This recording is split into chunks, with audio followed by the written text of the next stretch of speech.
Governor, I got to ask you we got to ask you what you did yesterday, and you basically said, "Hey, Disney, I don't like your stance against this bill, this parent rights bill.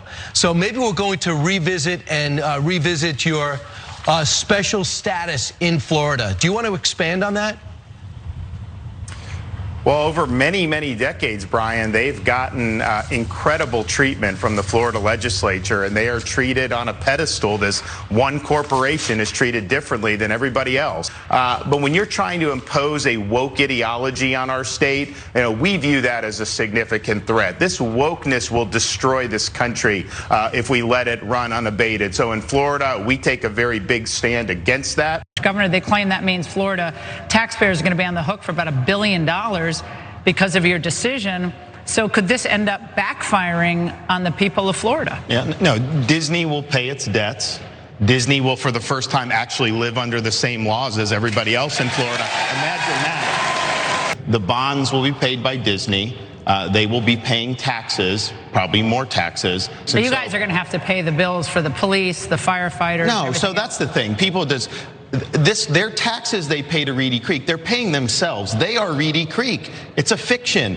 It doesn't pass the laugh test. Governor, it doesn't pass the laugh test. As you can see, it was a big auditorium type of setting for Ron DeSantis to go and politic in front of Fox News. The Reedy Creek Improvement District, that agreement that Disney has with the state of Florida, been around since like 1957, I believe, or maybe 67.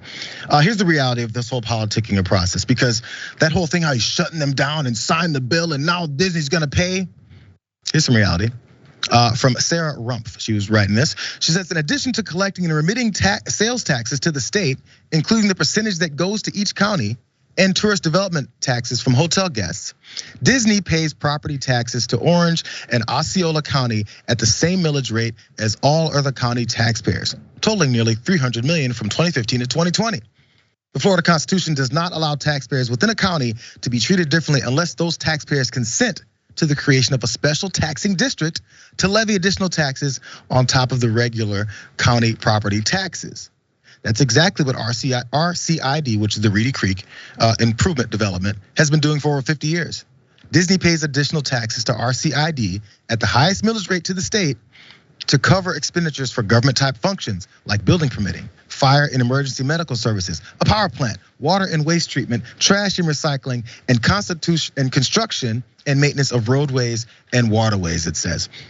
So they pay this amount of money. They have this different level of regulations and quality control that they do when they're building these things out, and they pay tons of money. It's one of those things. That's what would have been going to taxpayers if he then eliminated this agreement. It's weird because he kind of is changing his mind on that now. Here's more. It's all overseen by board of supervisors who are appointed by the voters of RCID, the Walt Disney Company, of course, and a handful of selected current and former Disney employees who are named trustees of specific parcels. Now, this is the thing. There's a bit of this Disney created board here, as they pointed out. That's gonna be important in what this whole backpedal that DeSantis is doing will work out for him. Now, with Bob Iger resuming his role as Disney CEO, the Financial Times is reporting that a deal is in the works to repeal the repeal of RCID. That whole thing he was on Fox News doing rock star type of appearances about, because he was just trying to promote himself even more. It's like politicking without any kind of thing behind it. Let's watch more, because this is him on his victory tour as he's going through Fox News. This is the reason why he did it, not to actually punish anyone or take away any of their situations that will fall on taxpayers. Watch this. Having one company with their own government and special privileges, when that company has pledged itself to attacking the parents in my state, when that company has very high up people talking about injecting pansexualism into programming for young kids, it's wrong. Walt Disney would not want that. And so get back to the mission. Do what you did great. That's why people love the company, and you've lost your way. Maybe this will be the wake-up call that they need to get back on track.